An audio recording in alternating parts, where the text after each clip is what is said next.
Hi buddies, ఎలా ఉన్నారు అందరూ? ఈరోజు నేను దీపిక పడుకునే స్టైల్ పచ్చడి చూపించబోతున్నాను. అందరు యూట్యూబ్లో ఆవకాయ చింతకాయ పచ్చళ్ళు పెడుతుంటే నేను దీపిక స్టైల్ పచ్చడి పెట్టబోతున్నాను. ఐ హోప్ మీ అందరికీ ఇది నచ్చుతుందని నేను అనుకుంటున్నాను. So let's try different taste. Try చేయడంలో ఏం తప్పులేదని నాకు అనిపిస్తుంది. సో దీనికి కావాల్సిన ఇంగ్రీడియంట్స్ మనకి ఫస్ట్ కొన్ని పచ్చిమిర్చి అండ్ వెల్లుల్లిపాయ, నేను 2 వెల్లుల్లిపాయలు కట్ చేసి పెట్టుకున్నాను ఇక్కడ. And 2 slices of cheese, Amul cheese తీసుకున్నాను నేను ఇక్కడ. 2 slices చాలు.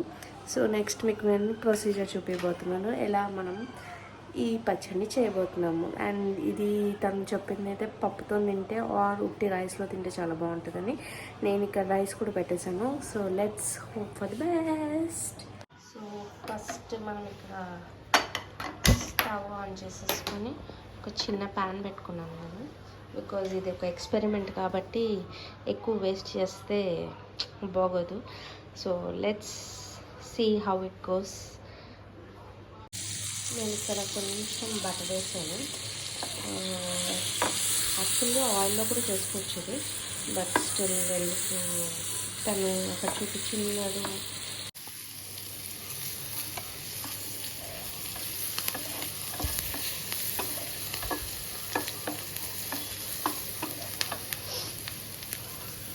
వాసన అయితే ఘాటుగా ఉందండి. లెట్స్ ఇప్పుడు మనం చీజ్ వేసేస్తున్నాము. Please go inside. అండ్ తను దీంట్లో కొంచెం వాటర్ వేశారు.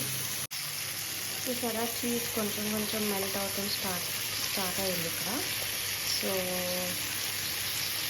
ఇలా అయ్యేలో కూడా కొంచెం వాటర్ పోతుంది మీకు.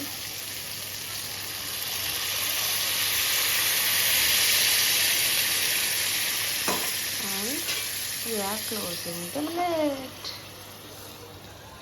సిమ్లోనే పెట్టానండి. ఓకే, దీని తర్వాత మనం కొంచెం సాల్ట్ యాడ్ చేద్దాం, కొంచెం మెల్ట్ అయ్యాక చీజ్. సో ఇక్కడ ఏం జరుగుతుందో చూద్దాము. Let's open it. Wow, look at this guys. అసలు స్మెల్, అరోమా అయితే నెక్స్ట్ లెవెల్. ఇంతే సాల్ట్ వేస్తున్నాను, ఎందుకంటే చీజ్లో ఆల్రెడీ కొంచెం సాల్ట్ ఉంటుంది కాబట్టి. I'm not putting so much salt. కొంచెం యాడ్ చేద్దాం ఇంకా.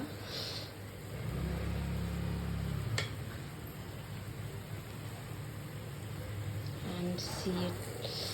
వావ్, ఐ థింక్ దీంట్లో ఇంకా కొంచెం వాటర్ పోయింది అండ్ చీజ్ అతుకుతుంది. Let's hope.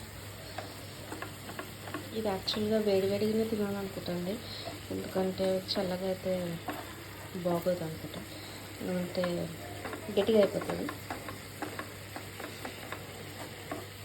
కొంచెం అయిపోతుంది.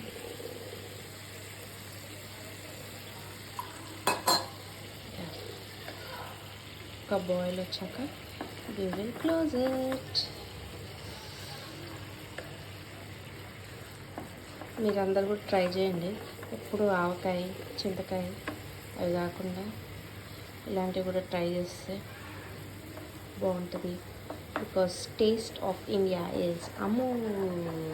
హలో ఎవ్రీవన్, నేను చేసిన రెసిపీ హిట్ అయిందా ఫ్లాప్ అయిందా అని మీరు అనుకుంటుండొచ్చు కదా. నేను టేస్ట్ చేశానండి, కానీ అది అటర్ ఫ్లాప్ అయిపోయింది. దాంట్లో సాల్ట్ ఎక్కువ అయిపోయింది. మేబీ నేను సాల్ట్ యాడ్ చేయకుండా ఉండాల్సింది, బట్ నేను చూసిన వీడియోలో రెఫరెన్స్ వాళ్ళు కొంచెం సాల్ట్ యాడ్ చేశారు. సో ఆ రెఫరెన్స్ని తీసుకొని నేను యాడ్ చేశాను. బట్ కరెక్ట్ ప్రొసీజర్లో చేస్తే టేస్ట్ బాగుంటుందని నేను అనుకుంటున్నాను. యా, మన సౌత్ ఇండియన్స్కి కారం ఎక్కువ ఉండాలి, దాంట్లో కారం లేకుండాలి. కంప్లీట్లీ 0 స్పైస్ ఉండాలి. ఈవెన్ దో నేను ఒక 3-4 స్పైసెస్ వేసిన, వెల్లుల్లి ఘాటు కూడా అంత లేకుండాలి. It was like sweet and salty kind of thing. నాకైతే అంత నచ్చలేదు. So yeah, that is my feedback. And sorry, నేను లాస్ట్లో ఆ క్లిప్ తీసుకోవటం కంప్లీట్గా మర్చిపోయాను. So yeah, that is all about Deepika Padukone recipe. Bye bye. See you in another video, and please do subscribe to my channel, and please.